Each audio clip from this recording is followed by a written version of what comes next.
tema que é estruturas geladas, construções e materiais em clima frio, né, Carol? Isso.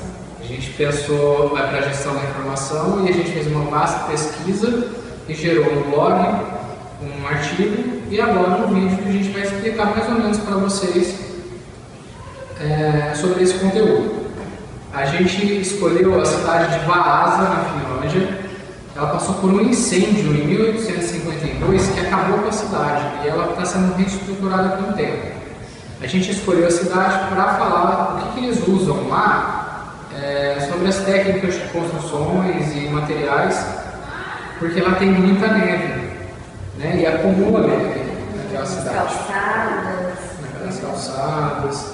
E depois o nosso mentor, que vai entrar também no vídeo, vai falar um pouco mais sobre essa questão do uso da construção em cidade com neve, em cidade que faz muito frio. A gente vai falar também sobre os materiais, né, na construção civil, lá não na cidade de Vaasa, mas na Finlândia, né, em geral, de forma geral, os materiais cada característica. A gente vai falar sobre o aço, sobre o bambu, a madeira e a madeira. Né? Vamos começar a falar sobre o bambu. O bambu não é muito interessante para construção em clima frio.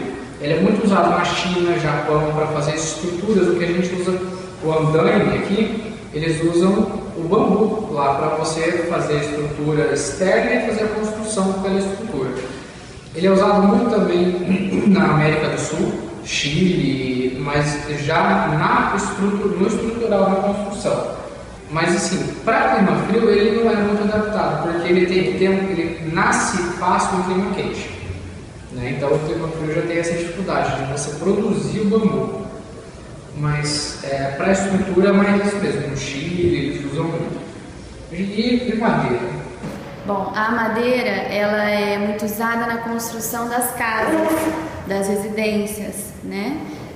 Lá como é um lugar, lá na Finlândia, países gelados que nevam em geral, precisa ter um conforto térmico no interior das casas e isso precisa ser feito de uma maneira adequada. Então eles usam muito a madeira para isso, porque a madeira ela tem um tratamento para ela poder ser duradoura, né? Ela tem para poder a madeira em si já é uma madeira diferenciada, de uma qualidade melhor.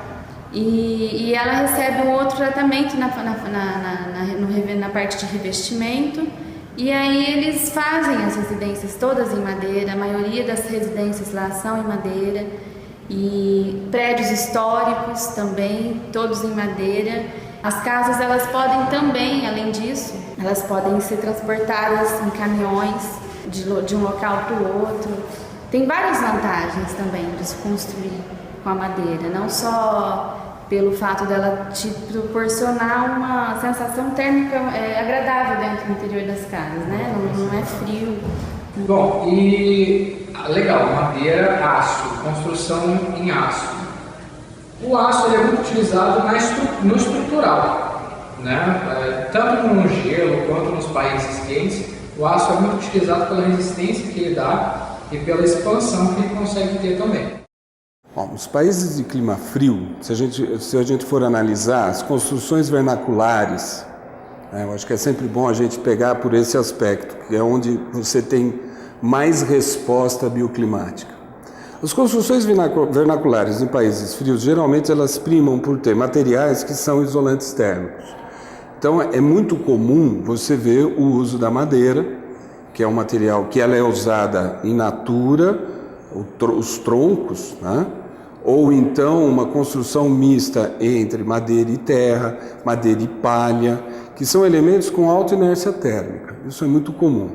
O grande problema de você ter um inverno muito rigoroso é que a atividade humana produz naturalmente uma quantidade grande de umidade. Se você tem uma superfície que é muito fria, essa superfície vai ocorrer condensação. Essa condensação, se a temperatura for muito baixa, vai congelar.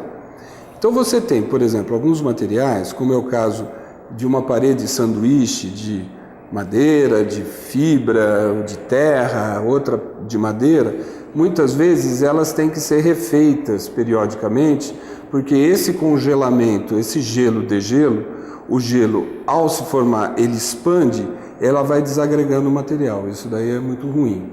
É o caso, por exemplo, se você for pegar um material moderno, o caso do concreto convencional, que por ele ter naturalmente uma quantidade grande de água, ao sofrer o congelamento, essa água explode o concreto de dentro para fora. É o que acontece, por exemplo, com aquela garrafa que a gente esquece no congelador, aquela garrafa de cerveja ou de refrigerante, no congelador, e a garrafa acaba estourando, né? Ao congelar, aumenta de volume e a garrafa não resiste e acaba estourando. Mesma coisa acontece com o concreto. Se eu tenho, por exemplo, um concreto exposto a essa umidade e a essa variação de temperatura, eu vou ter uma desagregação da superfície devido ao congelamento. Óbvio, eu tenho métodos, técnicas que eu posso estar evitando que isso aconteça. Por exemplo, impermeabilizando esse concreto, incorporando ar nesse concreto, que ele vai servir como células de expansão desse congelamento. Ele vai congelar, mas ele vai ter espaço para congelar sem desagregar. Existem técnicas que a gente pode trabalhar esse tipo de coisa. Um outro fato bastante interessante também, que países de clima muito frio, muitas vezes você tem o problema de degelo do solo onde a edificação está sendo construída. Vamos imaginar um país de clima bem frio, onde eu tenho um período do verão, o verão até relativamente quente, mas que o solo, numa certa profundidade, ele se mantém congelado. São países, por exemplo, que ele tem muita dificuldade em termos de agricultura, que você tem problema de semear, problema de tratar o solo, porque o solo se mantém congelado. Quando eu faço um edifício em cima desse solo, a tendência é que o calor do uso desse edifício acaba se transferindo para o solo e o solo acaba degelando. Muitas vezes, este solo é um solo que é muito rico em matéria orgânica. Ele, se descongelado, ele não é um solo firme. E ele acaba por um solo descongelado com um edifício pesado em cima, não um edifício tão grande, mas um edifício comum, uma residência, alguma coisa, dela começar a afundar. Então é muito comum a gente ver, às vezes em filmes, casas no Alasca, ou basicamente Alasca, que é a zona de fronteiras, ou zona onde as pessoas estão pegando novos territórios, eles constroem e depois de um tempo a casa está meio afundada. Então uma das técnicas, por exemplo, é de você elevar do solo, exatamente, primeiro para você não receber esse frio, né, de você não ter essa perda de calor para o solo, então você tem uma camada, e essa para você não gastar tanto com calefação, mas também para isolar esse contato que você tem, mais quente, para não descongelar o solo. Um outro ponto bastante interessante é que tem a ver com segurança. Eu acho que todo mundo aqui já patinou no gelo, né?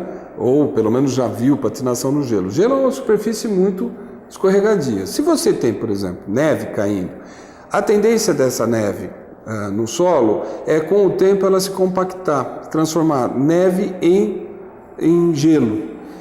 O gelo, quando você tenta caminhar em cima dele, ele pode ser muito escorregadio, o que pode ocasionar, por exemplo, riscos de queda. Isso é muito comum. Se pega países como o Canadá, por exemplo, é muito comum as pessoas sofrerem acidentes. Se você pegar uma pessoa de idade, sofrer um acidente, pode significar essa pessoa parar de andar, ou ter uma grande dificuldade, não conseguir se recuperar. Ou mesmo uma pessoa jovem, dependendo da queda, ter uma sequela,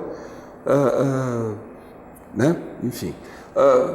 O que acontece? Para você garantir uma circulação das pessoas,